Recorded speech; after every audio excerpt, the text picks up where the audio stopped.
matalik na pakikisama.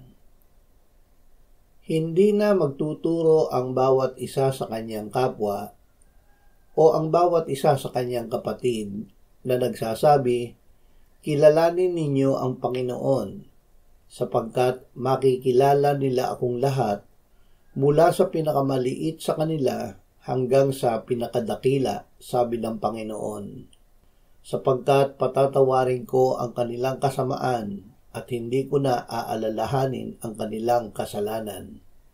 Jeremias 31:34. Sinabi ng Panginoong Hesus sa Ama, ito ang buhay na walang hanggan, na ikaw ay makilala nila na iisang Diyos na tunay at si Jesucristo na iyong sinugo. Ang pagkakilalang ito ay hindi sa isipan lang. Ito ay pagkakilala dahil sa matalik na pakikisama sa Diyos. Ang nakikisama sa Panginoon ay nagiging iisang espiritu na kasama niya.